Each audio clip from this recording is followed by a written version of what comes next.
it's Brock here from Rock Hill Farms, and I just picked up my new wood chipper. It's a Frontier WC1105, and it can handle up to 5-inch diameter material. I was really happy to see that it has cutouts in the base so you can pick it up with forks. That means I don't have to build a custom pallet for it like I've been doing with a lot of my other 3-point attachments. Makes it really convenient to move it around and put it wherever I need to in the shed. So let me get it unloaded, and then we'll kind of go over some of the features, check it out, chop up a little bit of wood.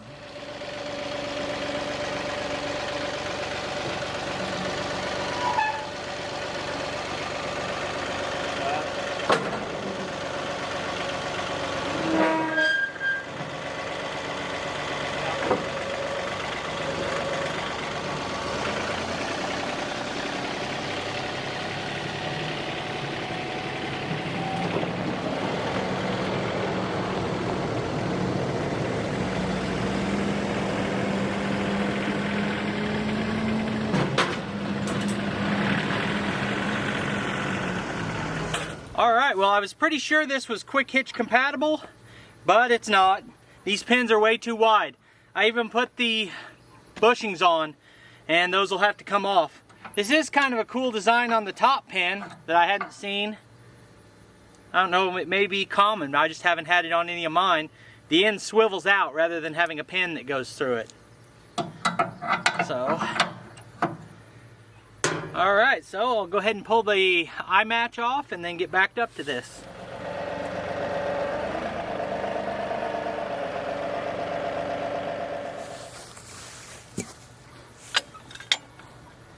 This is where those telescoping sway arms come in handy.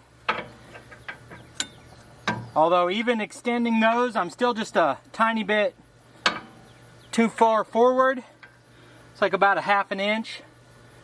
But it makes it a lot easier to get lined up. Even extending those out holds them out where they needed to be. With it up here, I had no way to hold these out while I backed up. Now I can extend that out. I just need to drive back an inch. I can slip it on there.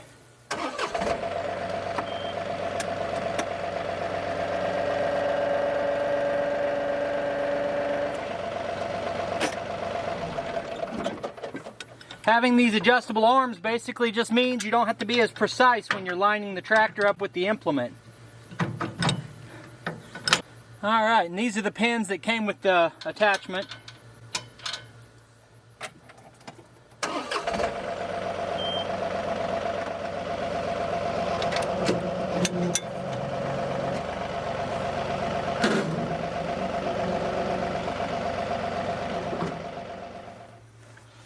Alright, now I like to shut the tractor off, shift into mid PTO only. That allows the rear PTO shaft to spin, makes it easier to hook this up.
Alright, so before we start chipping, let's kind of take a look at the chipper.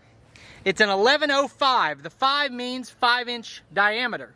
Now honestly, I don't have any intention of putting 5-inch material through here. To me, 5-inch goes in your firewood pile. What you have to think about though with the size rating on a wood chipper is that the next step down from this is an 1103. It has a 3-inch opening for you to put material through. 3 inches is pretty small, right?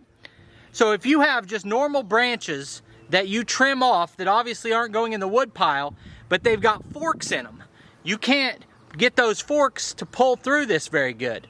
So having that 5-inch chipper, the actual opening's 5-inch by 8-inch. So if you've got 2-inch main branch with a bunch of 1-inch branches coming off of it, you can still get that through a little better. All right, let's look at some of the operational things. Number one, like you'd expect to find on a unit like this, the chute can be rotated. So this lifts up and you can aim it wherever you want. I think for our demonstration, we'll probably aim it to this side.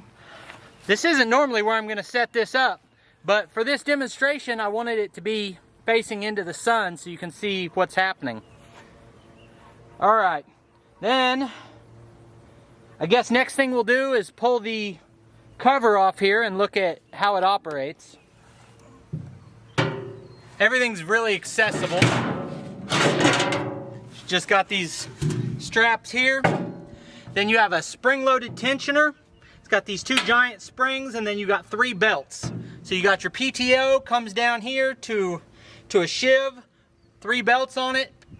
You've got a spring-loaded tensioner, and that goes into your actual flywheel. Very simple setup, and simple means easier to maintain.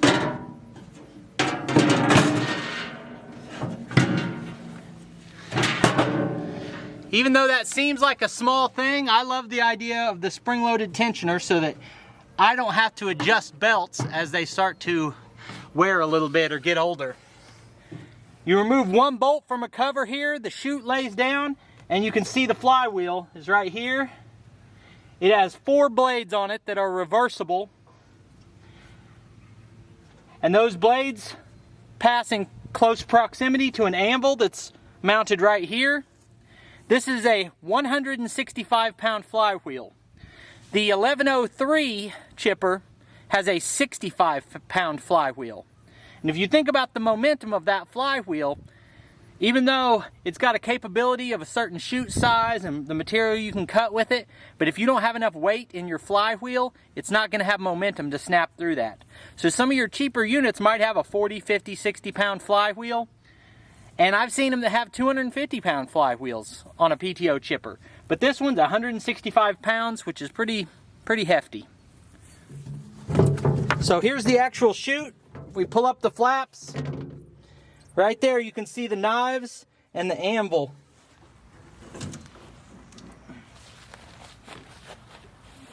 I've checked that the distance between the anvil and the knives is what it's supposed to be.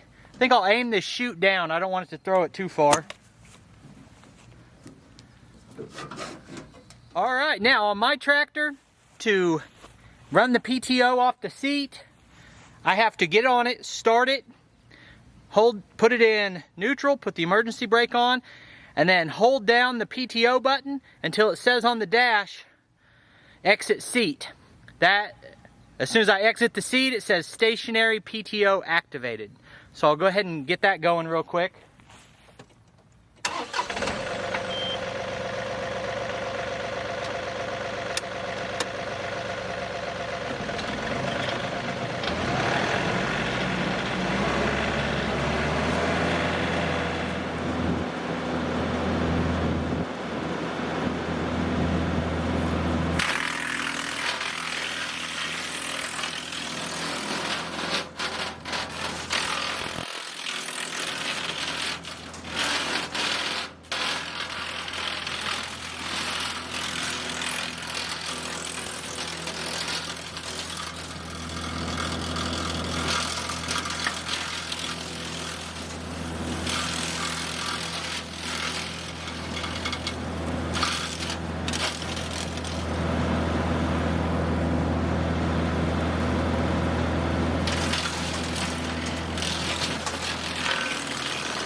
Larger diameter material that's, I don't know, that's 3 or 4 inch diameter.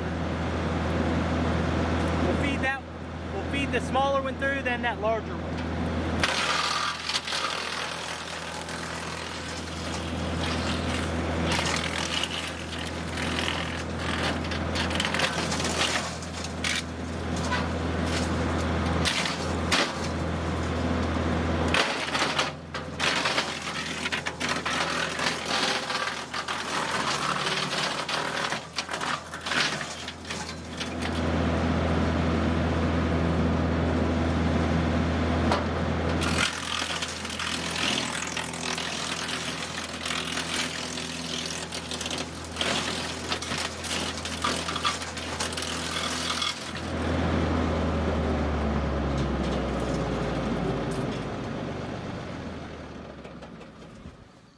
Alright, so there's almost no YouTube content about this type of chipper that I could find.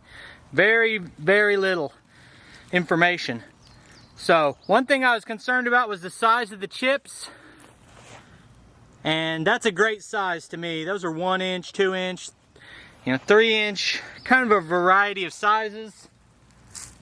Maybe a little bit smaller than what you'd get with a bag of mulch, but definitely useful if you're wanting to cover like around some trees or something. Now that was some evergreen branches was part of that, so it's got a really nice smell to it.